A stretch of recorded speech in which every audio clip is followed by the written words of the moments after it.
this is definitely not the time to panic, Cowboy Nation. Nevertheless, humble pie is good and is better served hot at this moment, and the Cowboys will get hit with all of the hate that they so rightfully deserve, right? That's just how it goes. The Cowboys, hey, first 2 weeks, we were the honeymoon. We were on our stages of saying, letting everybody know that this defense will be the defense of the new, right? Not being able to score is for the opposition, not for us. And of course, we said it was the rain. The Cowboys ended up beating the Giants 40-0. And then the second week, the following week, of course, no Aaron Rodgers, still the same defense. And the Cowboys were able to get turnovers, takeaways, and ended that game 30-10.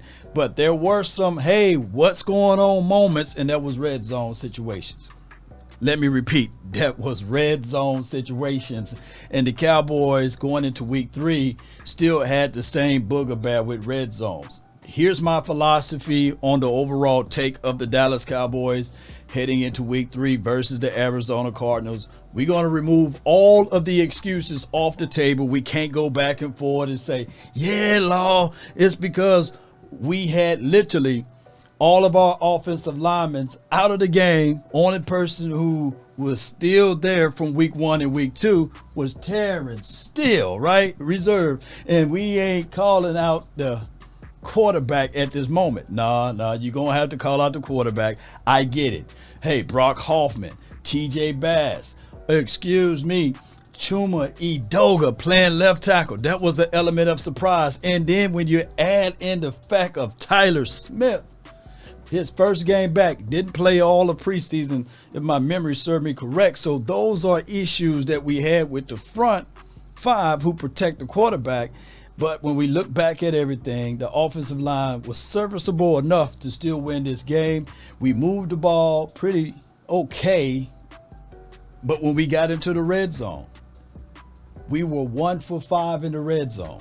Let me repeat, we were 1 for 5 in the red zone. You cannot win in the National Football League if you can't score. And the red zone target starts at the 20-yard line. I believe out of that 1 for 5 situation, even majority of that, we were inside our own 10. Now we can point fingers and say, hey, it's play design, play calling, but at the end of the day, that will fall on your quarterback. And then at the last hour, in the last few minutes of the game, of course, Dak Prescott threw an interception, which will be talked about until the next game. Cowboys, in this particular game, we can look back and forth and talk about penalties, but at the end of the day, the Cowboys were not prepared to go up against the Arizona Cardinals. Ultimately, when we look at the total capacity of the game, 13 penalties, that's too much. And on top of that, with the fact that the offense were inside the red zone with 5 visits and only came away with 1 touchdown. I'm not even going to go back and forth with the going for it on 4th and 3 opposed to kicking the field goal. That is self-inflicted wounds, Cowboy Nation. We got to get better in this game. Our running game was spectacular. Here's what I don't want to see differently. I do not want the Cowboys to change up their philosophy in attacking. I still like death of 1,000 cuts, kill the opposition underneath, continue to matriculate down the field in that fashion, and play smart, wise football. What the Cowboys most importantly need to do is figure out that red zone situation. I'm not trying to sit back and say, Cowboys, you must tack them deep. No, continue to do that. Tony Pollard had a good game. Rico Dido had a good game. Excuse me, those boys were averaging. Tony Pollard averaged 5.3 yards per toe. That ain't nothing to sneeze at. And you had a guy by the name of Hunter Luepke, 40 ounces, what I call him. He averaged 5.3 yards per toe. Meaning that if you can get inside the red zone, run the ball with him, right? Run the ball through him. He's the big boy down inside, right? All right, so that's me talking about the offense. Dak Prescott, he laid an egg in this game. I get all of that. We need to see more from Dak Prescott. There's no ifs, ands, or buts about that, right? And especially in the red zone. I'm not worried about anything else as far as what his skill set and his play in that game. I get it. The front five looked horrid, and he was able to try to escape and make some plays out of it. This was a very winnable game. We won the TOP. We had the ball longer than the Arizona Cardinals, but it's what they did with the ball. They did more with less. They had 6 explosive plays of, I believe, 20 yards or more on the defense. I'm kicking it back over to the defense. Ooh, woo! Look, when you run the ball, you demoralize the opposition. And the Arizona Cardinals, they ran at will. They showed us mercy and a little grace in the second half. These boys had, I believe, 180 yards before half. They let off the gas, baby. So in order for you to make it long in the National Football League, you must stop the run and force team to pass. They didn't do none of that. Look, the explosive plays came off of play action because we were so worried about the run. Look, I get it. A lot of us can go back and forth and talk about coverage and these sorts of things, but football's still been the same since birth. You run the ball to open up the pass. And that is exactly what the Cardinals did with an athletic Joshua Dobbs. Killed us out there. 44 yards on the opening. We could talk about Dono. He looked like he had concrete blocks for feet. I get all of that. Hey, we could talk about LVE. He looked like he had concrete blocks for feet. We looked really slow. Jordan Hip Pocket Lewis, he looked slow. Now, I heard a few people talk about, hey, why are we playing the political football with this on the defensive side? Why not give Wanye that chance again? Why Izzy is not activated, right? I understand that Trayvon Diggs got hurt. We all know that was a very emotional situation, and we don't know. Maybe they got hurt. Maybe he got hurt doing red zone drills. Who knows? And the Cowboys were gun shy to go back to that. I don't know. But one thing I can tell you for certain, they didn't run up the middle, but baby, they killed us on the edges. We got to stop playing hero ball. We got to make sure that we have containment and understand that, hey, in these games, defense, play tall, man. Stand tall or not at all, right? And that's the slogan. These boys got to make sure that they can't get their hands in the cookie jar, and they got to make the necessary corrections.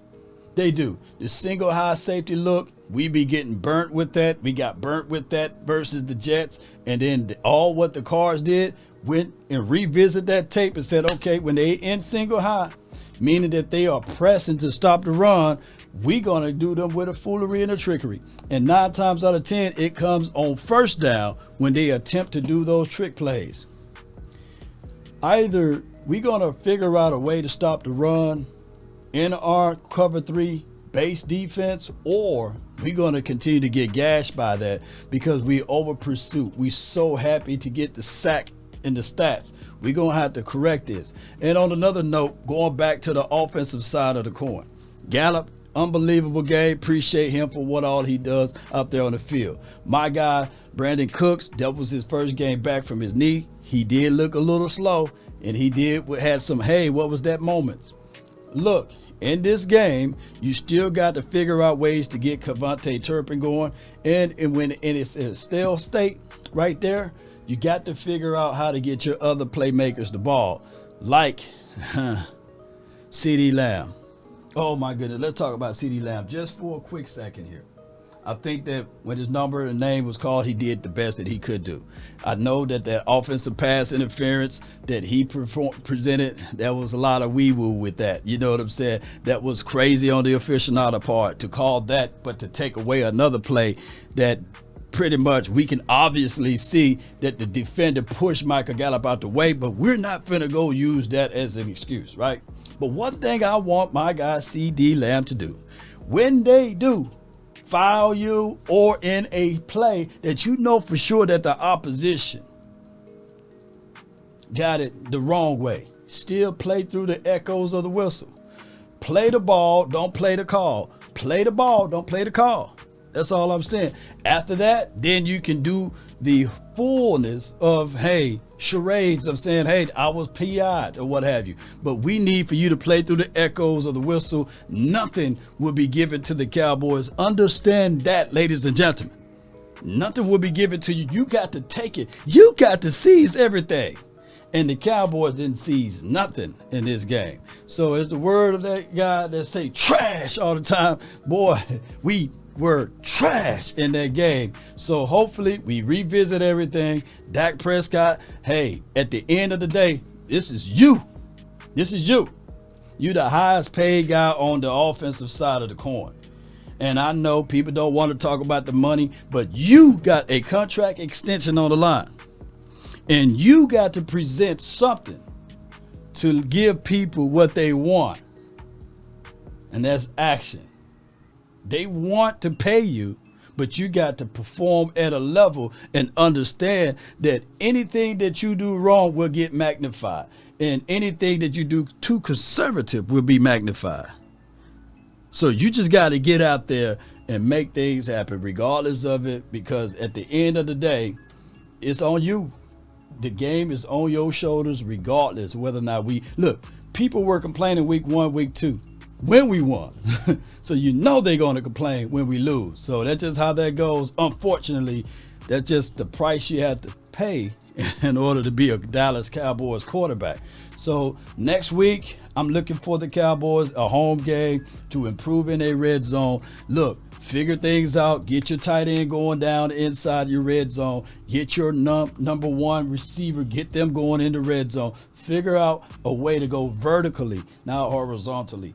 Mike McCarthy. Figure that out, Cowboy Nation. Post me your thoughts. Post me your concerns. Everyone that's listening, let me know. And on top of that, the defense. Hey, we just going to look at this and take this as an emotional loss for those boys because they lost Trayvon Diggs, who is the other captain on his defense.